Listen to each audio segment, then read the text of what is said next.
Determination एक बहुत ही महत्वपूर्ण टॉपिक है। डिटर्मिनेशन जो हर एग्ज़ाम में पूछा जाता है, उनमें से एक महत्वपूर्ण होता है मैनी, मच, एनी, सम, जो सिलेबस के लिए और कंपटीशन के लिए अधिकांशतः पेपरों में आता है और पूछा जाता है। उसमें अधिकांशतः बच्चे कन्फ्यूजन रहते हैं उसमें, क्योंकि उसमें प्रैक्टिस नहीं होता है, बच्चों ने प्रैक्टिस नहीं किया होता है या इसको अच्छे से समझा नहीं होता है। तो चलिए हम इसके लिए शुरू करते हैं। इसमें से अभी आज जो लिए हैं 4 पॉइंट हैं, इसके डिटर्मिनेशन के 4 पॉइंट हैं। तो ये पहला है अपना मैनी, दूसरा है मच, थर्ड है इसका एनी और फोर्थ है इसका सम। मैनी का प्रयोग अधिक के अर्थ में काउंटेबल नाउन से पहले करते हैं।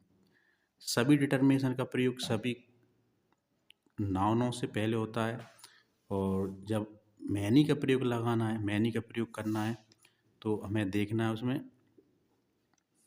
अधिक के अर्थ में कोई countable noun before countable noun से पहले करना है। ये अच्छे से देख लेना, अधिक के रूप में या मैनी के रूप में इसका प्रयोग करते हैं। तो मैनी का बिफोर काउंटेबल नाउन से पहले, काउंटेबल नाउन को अच्छे से समझ लेना, इसका एक अलग से वीडियो देख लेना नाउन के बारे में। तो नेक्स्ट आता है हमारा जो मच होता है। मच आता है जब भी किसी के लिए हमें लगाना है उसके लिए, तो मच का प्रयोग करते समय उसको नाउन को देखना है, कौन सी नाउन है, काउंटेबल है अनकाउंटेबल है। तो मच का प्रयोग जब भी करेंगे तो अनकाउंटेबल नाउन से पहले करेंगे। अनकाउंटेबल नाउन, ये अनकाउंटेबल नाउन से पहले मच का प्रयोग होता है। एनी होता है निगेटिव इंटरोगेटिव सेंटेंस में अधिकांशतः एनी का प्रयोग हम करते हैं उसके लिए, और इसका प्रयोग काउंटेबल नाउन से पहले ही होता है। निगेटिव और इंटरोगेटिव सेंटेंस में अभी जब इसका एक्सरसाइज करेंगे, कुछ एक महत्वपूर्ण एग्जाम लेंगे, जब इसमें इसका डिटेल में समझेंगे। इसका सम का आता है कुछ के अर्थ में। सम का प्रयोग होता है कुछ के अर्थ में। सम का प्रयोग कुछ के अर्थ में होता है, जो बिफोर बोथ काउंटेबल और अनकाउंटेबल नाउन से पहले किया जाता है। सम का काउंटेबल और अनकाउंटेबल नाउन से पहले किया जाता है। जो सम का जो प्रयोग है, पहले इस तरह के सेंटेंस देखना है, इसका निगेटिव सेंटेंस में नहीं होता है। तो जब भी इनके लिए हमें मैनी, मच, एनी, सम का प्रयोग जब हमें करना होगा, तो ऑप्शन के लिए जो सिलेबस के लिए रहता है अधिकांशतः उसमें ऑप्शन में दिया होता है। दो का या 3 का इसका एक साथ दिया रहता है ऑप्शन में भरने के लिए। अधिकांशतः 2 रहता है, 3 रहता है। तो उसमें से मैनी के लिए काउंटेबल नाउन, मच के लिए अनकाउंटेबल नाउन से पहले, एनी का कुछ कोई के अर्थ में काउंटेबल नाउन से, सम का ये दोनों ही में काउंटेबल अनकाउंटेबल में होता है। अब नेक्स्ट इसका जो डिटर्मिनेशन इसका चलिए हम इसका कुछ एग्जाम्पल देखते हैं, इसके बाद हमारी कुछ समझ में आएगा। एग्जाम्पल लेने से ही हम इसके लिए अच्छे से समझ सकते हैं। तो हमारा एग्जाम्पल उसके लिए हम देखते हैं। इसमें आएगा there is water in the pond. तालाब में ये जो पानी हमारा वो अनकाउंटेबल है,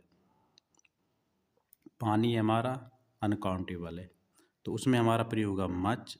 इसमें मैनी का प्रयोग नहीं आना है। तो सबसे पहले हमारा जो उसमें देखना है, जो ऑप्शन पहले एडजस्ट करके देखना है, इसमें से कौन सा ऑप्शन नहीं आएगा, इसमें मैनी का प्रयोग नहीं होगा, तो पहले इसमें हमारे लिए हटाना है। सबसे एक महत्वपूर्ण बात होती है हमारे लिए हटाना, उस ऑप्शन के लिए हटाना। तो इनमें से देख लेंगे हम कौन सा ऑप्शन हटेगा इसमें से। इसमें तो मैनी का प्रयोग नहीं होगा, मैनी नहीं लगेगा, क्योंकि यहाँ पर मैनी वैसे ही अधिक के रूप में होता है। तो इसका जो हेल्पिंग वर्ब है ना, वह सिंगुलर फॉर्म में वाटर अनकाउंटेबल होता है, इसलिए यहाँ पे मच का प्रयोग हम करेंगे, इसका एनी का प्रयोग नहीं करेंगे। तो यहाँ पे हम लिखेंगे इसके लिए मच, हमारा जो प्रयोग हो जाएगा मच का। नेक्स्ट इसका एग्जाम्पल देखते हैं।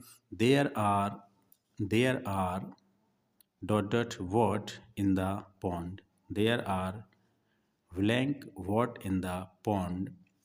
जो जिस नाउन से पहले लगेगा, इसमें ऑप्शन दिए हुए हैं ऊपर वाला और इसमें, दोनों में ही सेम ऑप्शन थे। तो इसमें इस नाउन को देखना अच्छे से पहले, और सभी पूरा जो सेंटेंस दिया हो उसको अच्छे से पढ़ सकते हैं। उसमें पूरा पढ़ने में अर्थ नहीं आता है तो उसका जो नाउन है उससे पहले हम उसके लिए अच्छे से समझते हैं। जो नाउन है हमारा, तो इसमें जो नाउन है जो कि एक पॉन्ड्स वर्ड्स है, वर्ड्स तो बोले तो वर्ड्स नाउन होता है। बॉट नाव होता है जो तालाब में है। तो इसी तरह से इस जो बॉट है वो है हमारा मैनी आएगा, क्योंकि ये काउंटेबल, इसके लिए हम बॉटों के लिए आसानी से गिन सकते हैं, गिनते हैं, गिन लेंगे, इसके लिए गिन सकते हैं, ये काउंटेबल होता है। तो इधर से ही हम देख सकते हैं, इसकी हेल्पिंग वर्ड से ही देख सकते हैं। इस तरह से हमारे इसमें दिया हुआ है हेल्पिंग वर्ड पूरा दिया हुआ है, तो इधर से भी, और बॉट हमारा काउंटेबल होता है, तो इसमें हमारा मैनी का प्रयोग आएगा, इसमें हम मैनी का प्रयोग करेंगे। तो इसका हमारा तो मच तो किसी भी तरह से नहीं आएगा, तो इसके लिए हम मैनी का प्रयोग करेंगे। नेक्स्ट आता है हमारा Navdeep has no friend. Navdeep has no friend, इसमें से 3 ऑप्शन दिया हुआ है मच, मैनी, एनी। इसमें 3 ऑप्शन दिया हुआ है मच, मैनी, एनी। फ्रेंड है उसके लिए तो मच हमारे लिए प्रयोग नहीं हुआ, क्योंकि इसके लिए हम काउंट कर सकते हैं, इसमें हम क्रॉस लगा सकते हैं कि मच का प्रयोग इसमें नहीं होगा। मैनी, अब ये दोनों ही को देख लेते हैं। इसमें मैनी और एनी, मैनी का होता है अधिक, इसमें ये फ्रेंड है ये सिंगुलर है, सिंगुलर फॉर्म में है, तो इसका एनी का प्रयोग इसमें हो सकता है, इसमें मैनी भी नहीं आएगा, इसको भी हम क्रॉस कर देंगे। और नेक्स्ट इसमें जो पॉइंट है हमारा, क्योंकि ये सेंटेंस है पूरा, जो निगेटिव भी है हमारा, तो इसमें एनी का ही प्रयोग होगा, तो इसमें हम आसानी से एनी का प्रयोग कर देंगे, तो इसमें हमारा एनी का प्रयोग होगा। नेक्स्ट जो फोर्थ है हमारा, my father gave me rupees. My father gave me dot dot rupees, जो जिस नाउन से पहले इसमें लगना, इसी तरह से इसमें एक ऑप्शन और आया है मच, मैनी और सम। मच, एनी और सम, तो इसके लिए जो प्रयोग होगा, इसके लिए हम देख सकते हैं काउंटेबल है, तो काउंटेबल एनी तो किसी भी तरह से में इसका यूज ही नहीं होगा एनी का, तो इसमें एन और मच का तो इसमें प्रयोग नहीं होगा। इसमें एनी और सम को देख लेते हैं, तो इसमें सम का प्रयोग होगा। इसमें हम इसका जो काउंटेबल नाउन होने से इसका कुछ रुपए दिए, इसका मीन्स भी निकालेंगे हम लोग, तो क्या होगा इसका, फादर गेव मी सम रुपीस, पिताजी ने मुझे कुछ रुपीस दिए। यानी का कोई रुपीस दिए, या निगेटिव इंट्रोगेटिव होगा तो इसका यानी का प्रयोग आता है, इसलिए हम सम का ही यूज करेंगे। तो इसका हमारा मच नहीं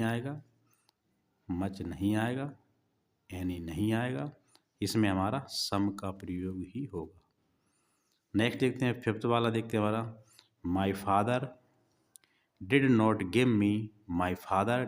गिव मी रुपीस। इसी का जो नेक्स्ट इसमें रिपीट हुआ है मच, एनी और सम, तो इसमें हम इसके लिए काउंट कर सकते हैं। इसमें रुपीस से तो काउंट कर सकते हैं, इसके लिए तो इसमें मच का प्रयोग तो किसी भी तरह से होगा ही नहीं। एनी है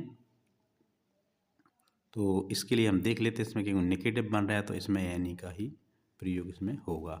और इसका ये से मीन्स निकालेंगे, father did not give money.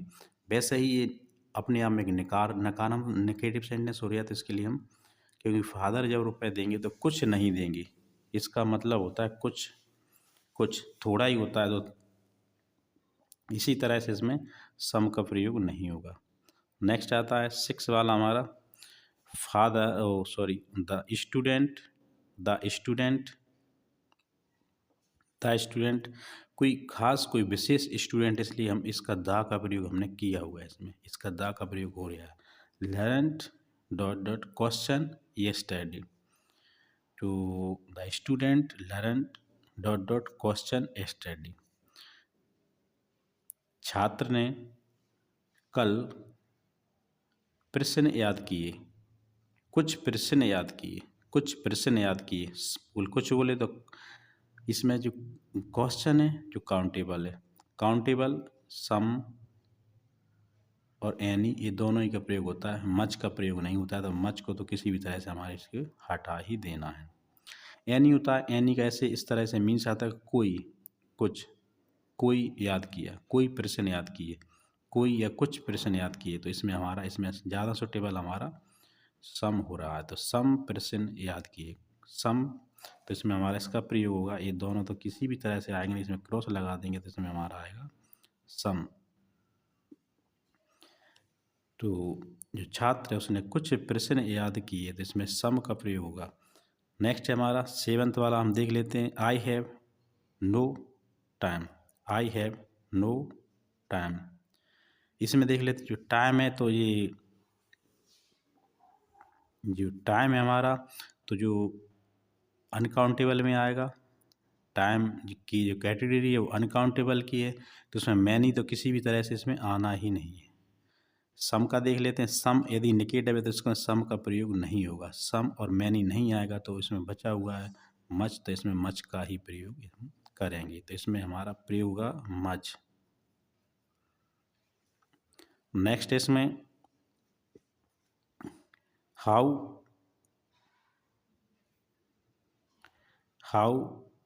Much you speak. आप इसमें जो स्पीक है, हाउ मच स्पीक, तो हाउ मच मैनी तो किसी भी तरह से आएगा नहीं। हाउ मच स्पीक, आप कितना बोल सकते हो, आप कितना बोल सकते हो, इस तरह से आएगा। तो इसमें ही मच का प्रयोग होगा, मैनी का किसी भी तरह से प्रयोग नहीं होगा। तो इस तरह से जो आज का जो हमारा था मच, मैनी, एनी और सम का, इस तरह से कुछ ना कहीं आपके लिए कुछ समझ में आया होगा। और जो भी आप सिलेबस कर रहे हैं, इसी तरह से आप एक्सपीरियंस या इस तरह से आप प्रैक्टिस करते रहिए। कुछ बुक का भी सहारा लिए, कुछ वीडियो के सहारे से आप इस तरह से आप अपने नॉलेज के लिए, डिटर्मिनेशन के लिए आप इम्प्रूवमेंट कर सकते हैं। All the best of luck. Thank you very much.